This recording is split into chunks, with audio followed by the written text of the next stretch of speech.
As you guys can tell, we're here at Nate's crib. Let us pull up from a quick video. So, as you guys can see, this is the house. We're gonna get a tour. We're gonna talk to Nate, see how he made his first million, and yeah, let's get it started. What you doing? Who you seeing? I got the right feeling. No money, go tell her. Go get it, go do ya. Where you going? Where you seeing? I got the right feeling. I've been loving you. Been loving myself for a minute. I've been loving you.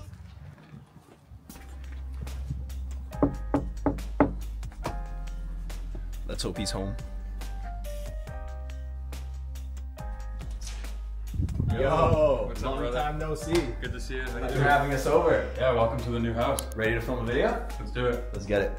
I'll let you give us a tour of your house that you're staying in right now, so Sure. show us around. Yeah, so I mean, this is just a good summer house for me. Funny enough, I'm actually finishing a semester of school, so that's why I'm out here, and that's why I got this big place to just grind, like work, school kind of thing. Yeah. Oh yeah, this is the main area, the chill zone, big TV right over there. Colin picked up this ping pong table, so we love to have some kind of heated matches in between work sessions, and it's just something that brings us all together and we enjoy doing. For sure. And just in this way is the kitchen area, so, you know, nice big kitchen here, table, a little sunroom over there, you know, beautiful, beautiful view out here, which I really like. That's probably my favorite part of the house, to be honest. Most definitely. Got the fridge right here, as you can see, locked and loaded, eating pretty healthy. Fine. What are you eating these days? What are you focused on? Yeah, well, I mean, these days I'm really trying to take a holistic approach to my health. And so I've dialed in my nutrition to the point where I'm only allowed to eat out like once or twice a week max on the weekends. So kind of like an 80-20 thing going on, or I guess 90-10 if you will. But, you know, throughout the day I'm snacking on like fresh fruit, fresh vegetables. That's like pretty much the only snacks that I have. And then all of my meals are either prepared on the day by the chef that comes in, or she also prepares extra in terms of, for the days that she's not in the house, or things that I need to take on the go with me to class, or if I'm working from somewhere else. And then for drinks, like I've been on this like protein milk stuff. It's like pretty good. And then just like hydrating Gatorades and really just keeping it clean and simple. Like that's kind of like the only packaged or like processed foods I have, if you will. Everything else is like whole foods and just focusing on high protein, slightly lower carbs, and good healthy fats. 100%, bro. Have you been hitting the gym a lot? Yeah, I mean, I've been going to the gym like pretty much every day or as much as possible, but my training plan right now is a little bit more focused on training athletically. So I've been doing lots of running. I have a marathon coming up that I'm training for. Also just trying to get the body into good shape aesthetically, and then of course just like chipping away at strength and overall size as well. So kind of like again, a holistic approach to health and fitness, and just trying to make sure that I'm winning on all levels, I guess. 100%. As everyone should know watching this video, your health is your wealth. All right, yeah, so this is where the magic goes down, I guess. This is my main office here. It's a bit of a mess right now because, you know, I'm filming and doing lots of stuff. Just have a monitor set up, got my laptop out, got everything I need kind of around me here. And again, nice big windows in this room, so I get lots of natural sunlight, which is great for recording, but also just a good vibe. Like, I really like having that sunlight exposure, especially when I'm working in the morning or for long periods of time. I think there's been times in the past where my office has been completely dark. Yeah. And although that sometimes could be a good thing for productivity, I feel like if you're working every single day, at some point, you're gonna want to see the light, you know? Most definitely. So you said also you're coming back to school, or you're in school right now. How come a self-made millionaire by 21 is going back to school after taking a pause? Yeah, well, I mean, it's been a crazy last couple of years for me, and ultimately the thing that got me started in the first place was making that decision to head off to business school when I was 18. I'm 23 now, and so I took some time off of school, and so that's why I didn't finish my degree yet.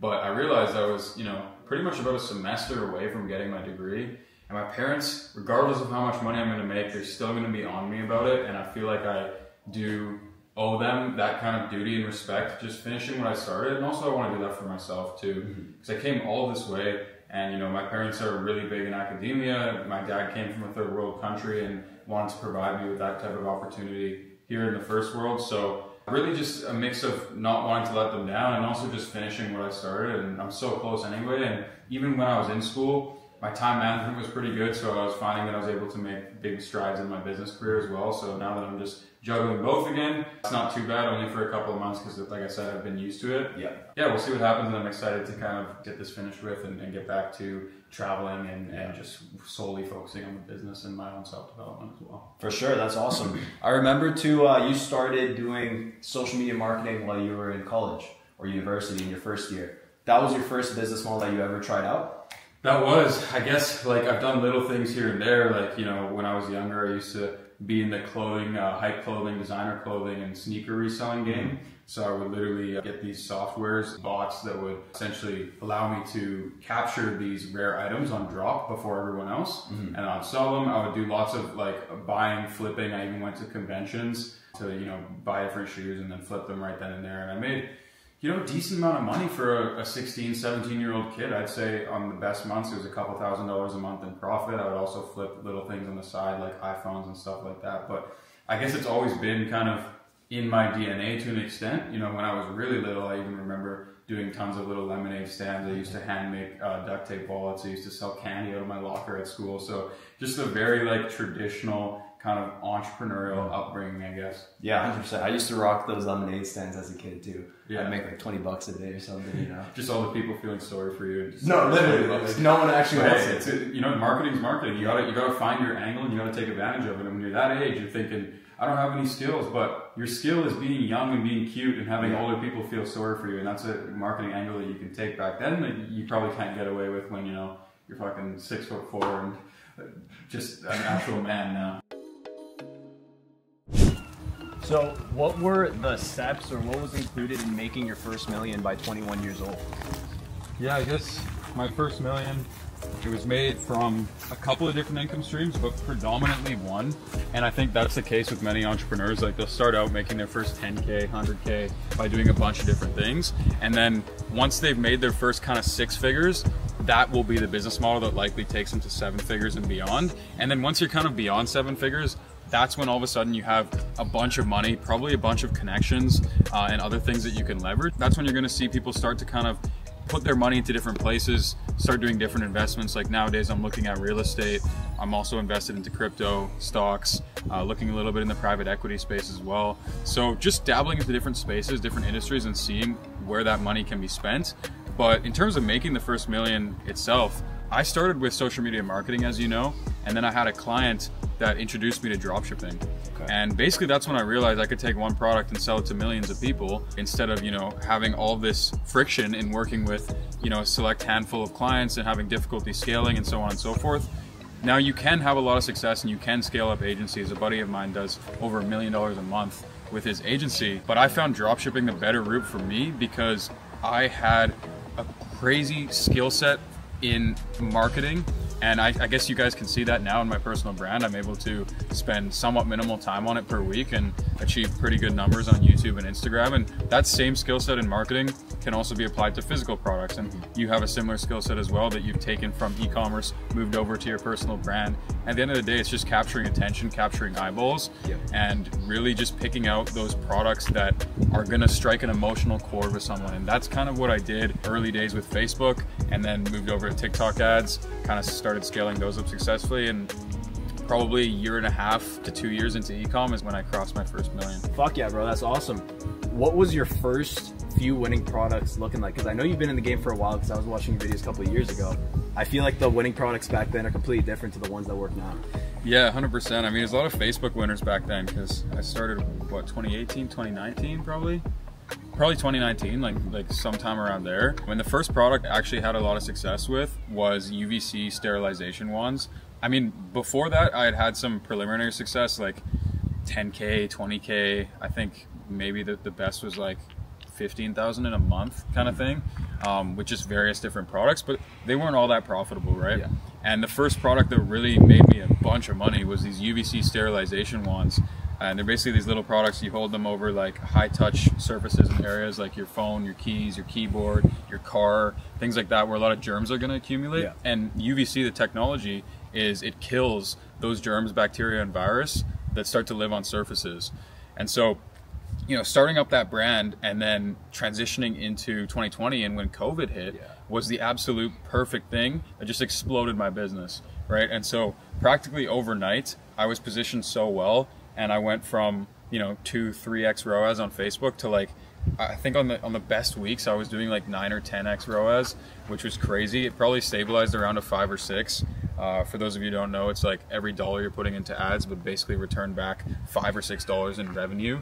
And again, for those of you who don't know, that is pretty crazy when you're starting dropshipping with, you know, a brand new product. You don't have a lot of things dialed in yet. So that was a success, and that took me to, I want to say, my first probably $40,000-$50,000 a month in profit. Wow. And I started to make money very, very quickly with that store, and that's when I went out and did some dumb shit. I bought my first car, I started buying all this clothes, spending money on girls and things like that, and so got a bit carried away, and then, you know, quickly got back into things once I was realizing that I couldn't quite sustain the lifestyle I wanted to live just yet. Yeah, no, I feel like I've made those mistakes too in the past, but it teaches you like valuable lessons, just knowing where your limits are at and how to actually manage money. Because I feel like most wealthy people, they have the skill set of making money, but another skill set they have is how to use money, right? 100%. And I feel like a lot of people fail in there. Yeah, and it's not about how much money you make, but at the end of the day, it's about how much money you keep. So I think 100%. that's a golden rule that I like to live by, because if I'm making, you know, $100,000 a month, who cares if I'm blowing $100K a month? Like that's not doing anything for me. And at our young age, it's so important that you really hit the compound effect with your money. Again, you leverage every dollar you make to go out and bring you back more money. And by the time, you know, we're 40, 50, 60, we're going to be sitting on a massive nest egg because we allocated our money in the right places, ideally assets that are going to pay off in the long term. I mean, it's the fundamental principles, right? 100%, 100%. I also just noticed with this sunlight, your eyes are hella green. Oh, it's really dope. Yeah, you got green eyes too. Yeah, I guess we both do. So if you only had around $10,000 to your name, how would you spend that money in order to make more back, or what businesses would you start? Yeah, so look, I could give you the typical answer here and be like, e-commerce, do this, do that. But the truth is, if you only have $10,000 to your name, you probably are still struggling to figure out basic things like where are you living, what are your personal expenses looking like, and you need to kind of get somewhat of a handle on those sort of things before you're able to actually have success in business. I think a lot of people, they skip out on that step. They don't have the right mindset. They just jump into any business model with their first $10,000, lose it pretty quickly, and then, you know, go home and start crying and go back to school or do whatever they were doing before without really giving things a proper chance. So I'd say, look, if you have 10K to your name, there's a couple of things you need to make sure. Your health, right? So are you still in a state where you're eating shit food every single day? Look, you can eat whole foods, you can eat clean, you can cook for yourself, and it can be relatively inexpensive. So try to get that figured out, right? Then you've got your living situation. Ideally, you want to be living below your means as much as possible. So maybe you're living with a friend, maybe you're living with your parents, wherever you can. You should be living. Ideally, that should be free, but if you have to, get the cheapest place available and just stay there for the time being. And then safety, right? So I think these are 3 categories, and no matter what your income is, you should think about spending money on. So do not spend money and go and put yourself in harm's way. Go and put yourself at risk. Do not do risky activities that can get you injured and get you hurt, especially when it comes to your mind, because if you lose that, you lose everything. I guess that goes without saying, but that's important. Maybe you spend $100, $200 if you're in a sketchy area, set up a home alarm system or camera system, whatever it may be, just figure that out. And then once you kind of have those bases covered as cheaply as possible, then you can really start to expand your mind. You can start thinking about, what am I going to do with this money to get to the next level?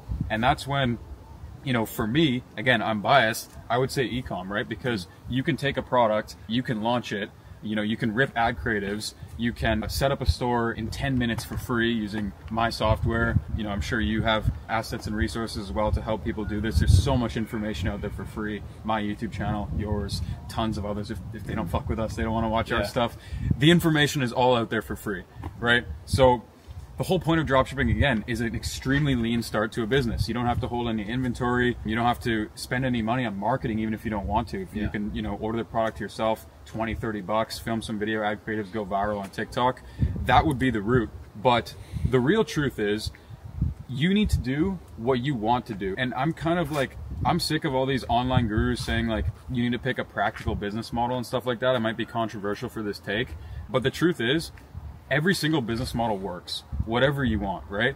But for you to actually have success in it, you have to be passionate about it. And that's something that I've realized time and time again in my career. Sure, maybe some people, if they're like Elon Musk, sit there for 16 hours, they can do a practical business model first, take them to 10K a month, and slowly, you know, climb up the ranks in different industries that are going to make them more money. But for me, what I've realized is, like, you know, if I am not enjoying the process of what I'm doing, then I'm naturally not going to be able to put enough energy, time, attention, and focus to actually have the success I'm looking for in that business model, because I'm going to get crushed by all the people who love doing that this much more than I do. It's impossible for me to win. Yeah. So go online, look at all the different business models. The online space as a whole is moving incredibly fast. You want to be in an industry that's moving incredibly fast because money loves speed. And that's where the money's going to be. And right now, that's the internet. So go online, find a business model. If e-com's not for you, sure, you know, pick the agency model. But fall in love with the process of showing up every single day and taking the actions necessary to be successful. All the information's out there for free for you guys online. So that would be my best take on how to get started with 10K right now. Even though there's a lot of free information and like unlimited resources you can learn from, there's still going to be failure, you know. And I feel like people, especially like even us on social media, we like to go interview people who have success. We like to do guides. We like to show kind of like the success of the whole business model. There is always failure there, and I feel like that's something people should understand. How did you deal with failure, or how did you use failure to your own benefit? Yeah, I mean, everyone knows that, you know, the common cliche, like failure is like one step closer to success. I think everyone knows that, but people truly have a hard time conceptualizing that or applying that, right? And so for me, it was, I remember distinctly when I was working on e-com, you know, all of my friends were out working as servers and bartenders, and they were, you know, sometimes making $200, $300 in the night. And I was looking at my bank account and I was losing $200 or $300 in the night, right? So at the time, I felt like a failure day in and day out, but it was, one, again, back to passion and really enjoying what I'm doing. And then two, it was the longer term vision of all these failures, all this money spent every single day is, again, one step closer to where I need to be. And I thought of every dollar spent is something learned. And with that mindset, I had to analyze all the places I was spending money. So whether it be an ad campaign or whether, you know, I was ordering a product to my house or whatever it may be, and constantly think, how could I have done this better so that I don't lose money next time, right? And I think when you approach every situation you're in with a mindset on how can you learn from your failures rather than just, oh, I failed, let's try again, that's really when you're going to start to see more success. For sure, because like even let's say like testing a product, for those of you who know, you're still going to be left, even if you have no sales, with some KPIs, with some analytics, and that's basically telling you where you messed up, you know, where you have to correct it. So completely get that. So I know this year you made one of your biggest purchases yet. We're standing right by it, the Lamborghini. I feel like it's the next step into your entrepreneurship journey. Tell me a little bit about what your next steps are in life. You know, what are you focused on now? Yeah, I mean, I guess I'll touch on the Lambo first because you brought it up. But like, to be honest, I'm not a car guy. And it's kind of funny because now the Lambo's on my Instagram and TikTok and everyone kind of knows that I have this matte black Urus. But I'm actually not a car guy, right? Like, I have a Tesla just over there. This is my business partner, Collins. And, you know, those of you who know cars would know that the Tesla's the last thing a car guy would buy. So that's what I drove before this, and I loved it. Same kind of thing, matte black. I don't really care about engines, about all this stuff, but really the Lambo is more of a symbol for me, if anything, because when I was young, I used to see Lamborghinis go by, and I just thought that people driving them were so cool and so successful, and I was like, one day I'm going to have one of these. And when the time rolled around where I could, you know, somewhat comfortably afford it, I actually didn't care about it anymore. And so like I was traveling the world for a year and I was doing all sorts of other things with my money.